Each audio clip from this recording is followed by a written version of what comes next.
परी का जादुई लहंगा। सोनपुर गांव में टुनटुन नाम की एक भिखारन रहती थी। उसका इस दुनिया में कोई नहीं था। गांव में एक छोटी सी झोपड़ी में टुनटुन अकेले रहती थी। उसको कमा के देने वाला भी कोई नहीं था। इस वजह से वो सवेरे सुबह उठकर गांव की तरफ निकल जाती थी और गांव वालों से मांग मांग कर खाना खाया करती थी। उसे जो भी रूखा सूखा खाना मिल जाता था वो उसे खाकर पेट भर लिया करती थी और घर आकर सो जाती थी।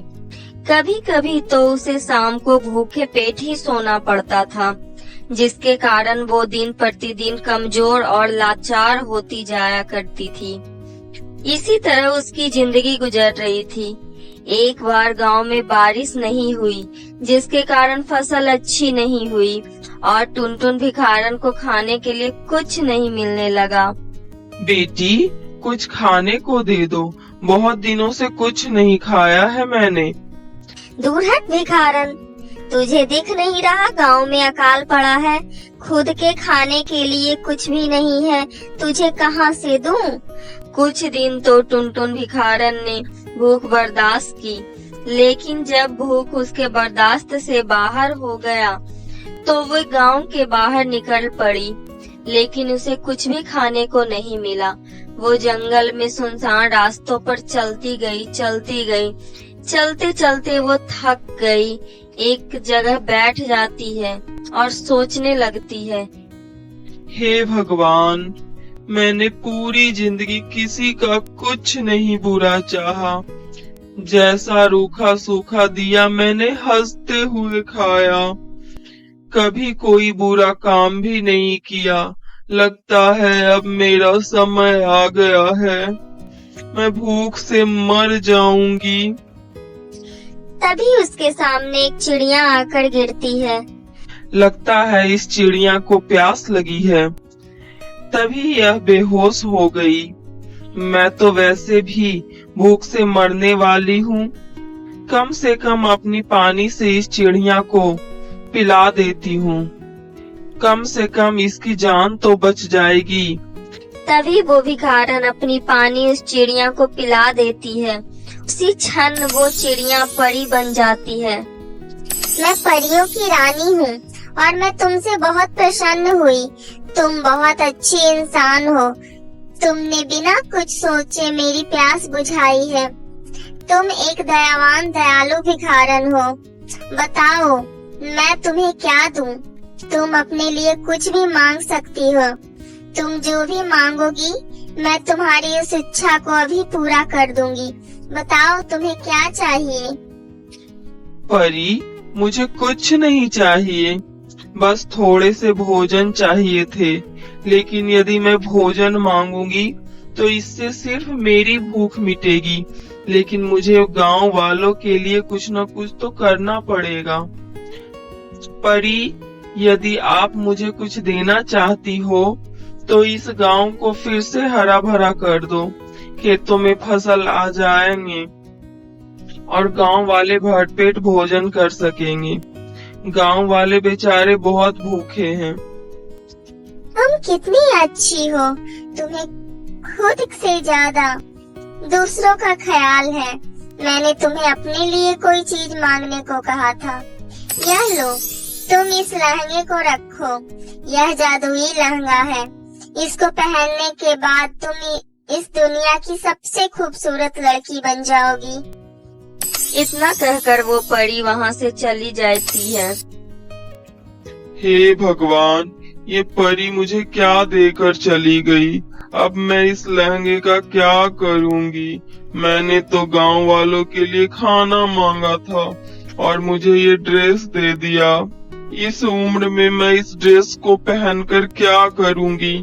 मैं उस दुनिया की सबसे खूबसूरत लड़की बनकर क्या करूंगी? अच्छा, कोई बात नहीं, अब दिया है तो एक बार पहनकर देख ही लेती हूँ। टुनटुन भिखारन जैसे ही वो ड्रेस पहनती है वो एक बहुत ही खूबसूरत लड़की में बदल जाती है। उसे यह देख यकीन ही नहीं होता। अरे वाह, मैं तो सचमुच में बहुत खूबसूरत बन गई। अब वो सबसे पहले उस जादुई ड्रेस से अपने लिए कुछ अच्छा अच्छा खाना मांगती है। खाना खाकर जब वो अपने गांव जाती है तो देखती है उसकी झोपड़ी के जगह पर बहुत ही सुंदर आलीशान घर बनना होता है। टुनटुन यह सब देखकर बहुत खुश हो जाती है। अरे यहाँ तो टुनटुन भिखारन रहती थी।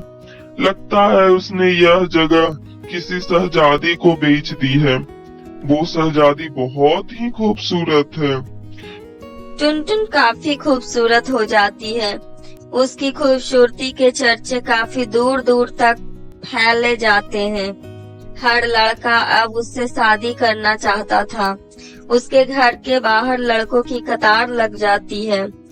टुनटुन को यह सब देखकर काफी अच्छा लगता है। उसकी खूबसूरती के चर्चे राजकुमार अमन वर्मा तक भी पहुंचती है। राजकुमार टुनटुन के घर शादी का प्रस्ताव लेकर आते हैं, जिसे वो इनकार नहीं कर पाती। इस तरह टुनटुन की शादी राजकुमार अमन वर्मा से हो जाती है। समय गुजरता जाता है। एक दिन टुनटुन सोचती है, अब यदि मैंने राजकुमार को बता दिया कि मैं कोई शहजादी नहीं बल्कि 70 साल की बूढ़ी भिखारन हूँ, तो राजकुमार तो मुझे जान से मार देंगे। इसीलिए अब मुझे ज्यादा सावधानी से रहना होगा।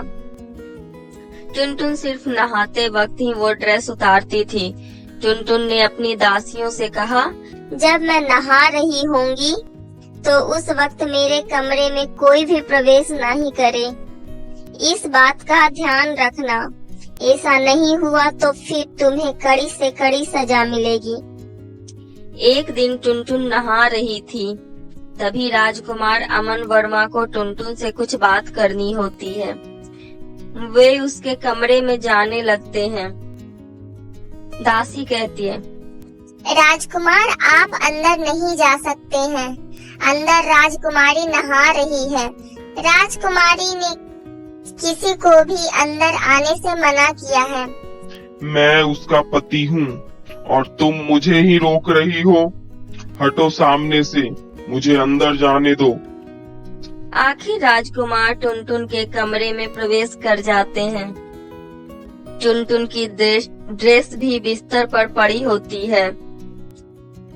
तुम कौन हो और राजकुमारी किधर है? कहीं तुम राजकुमारी को गायब तो नहीं कर दिया? कहाँ है राजकुमारी? राजकुमार, मैं ही आपकी राजकुमारी हूँ। क्या बकवास कर रही हो? सच सच बताओ, तुम कौन हो और मेरी राजकुमारी कहाँ है? तुमने उन्हें कहाँ गायब कर दिया है? नहीं तो तुम्हें मृत्यु दंड दिया जाएगा। बता दो।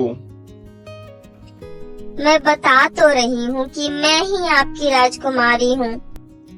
तुम ऐसे सच नहीं बताओगी। सैनिकों, जल्दी से यहाँ आओ और इस बहरूपियों को गिरफ्तार कर लो। यह ऐसे सच नहीं बताएगी। सिपाही टुनटुन को पकड़ लेते हैं। क्या तुम्हारी कोई आखिरी इच्छा है जिसे हम पूरा कर सकते हैं?